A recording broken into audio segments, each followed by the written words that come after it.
So I know I said that the next video review I was going to be doing was going to be the physics of superheroes, but I had a change of heart after the video to actually do principles because I was so excited to do a review of it. In the video I was thinking about that book that I was reading at the time, and so I was like, you know what, I'll just do that one. But then after the video I remembered I got principles, I'm super excited to do it, so that's the video that I wanted to do for y'all. So now here we go into that review. Alright y'all, welcome to my review of Ray Dalio's Principles.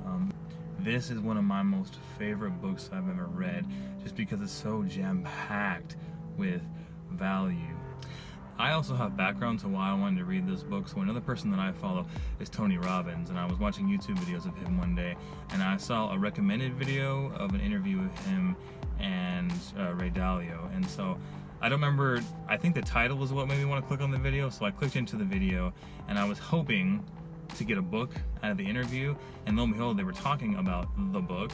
And so I was super excited once I learned about the book, and then as I was watching the interview, just who he was, his ideas and philosophy on life and work, and I was like, oh, this is super exciting, I got to get this book right away. So I did go get the book as soon as I could, and because of when reading it, I was like, dang, this has so much value in it. I knew that I wanted to do a book review of it and then read some of it to you all. If you don't know, Ray Dalio is the founder of Bridgewater Associates. It's one of the most successful companies in the world. And this book goes into detail on the principles that made his life successful and his company successful. And so the book is broken down into 3 parts. First part is his biography, so where he's coming from and his journey into creating Bridgewater Associates. Second part, his life principles, things that he has learned over his good fortune of a long life. And the third part is his company principles, so what made his company successful. I focused on the life principles because that was the part that I was most interested in, just based on providing me value. The biography is interesting for people, but as far as what he did, I mean, I'm not an investor, I'm not in the finance industry, so it didn't really matter to me, his life story. And he actually even has a part in there where he says that he prefer that the reader not read his biography because he wants them to take the values for themselves and apply it in their own life. And so I took that to heart, and I focused more on the life principles part of it. The company principles things is nice, especially for diversity's sake and building a good company culture. So I also like his writing style. There's not a lot of filler words to his style.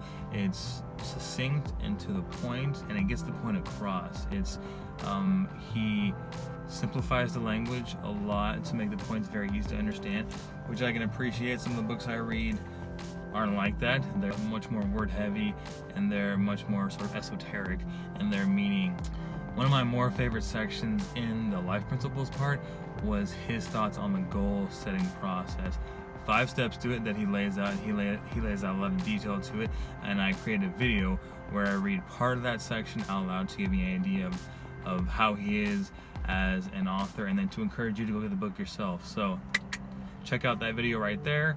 And another part that I liked in the life principles part of it was on hyperrealism. So that's about understanding the nature of reality, not pushing your own perception onto reality, but rather seeing situations for what they are can create a much healthier perspective on life. Using a situation as attacking you, but rather to see a situation just for what it is, and then reacting to that situation just based on that. He says that pain plus reflection equals progress, and that's a really valuable idea, because the reality is you have to go through pain in life in order to learn lessons.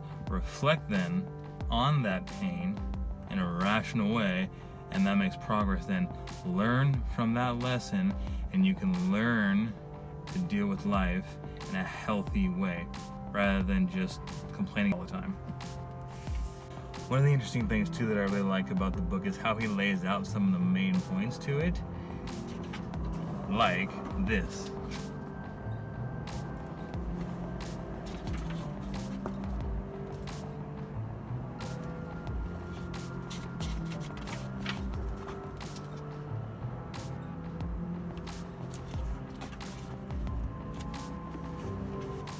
Oh, and the goal setting process. So yeah, it's got pictures, it's got value. I mean, it's just a trifecta of wonderfulness. So go and read it. That was my book review of one of my most favorite books. I hope you all liked it. I hope you all found value in it. If you did find value in it, and then please leave a comment below. Let's start a conversation about the information in the book. If you've read the book, what you thought of the book, and yeah, let's take the principles and put them into action. All right, y'all. See you in the next video.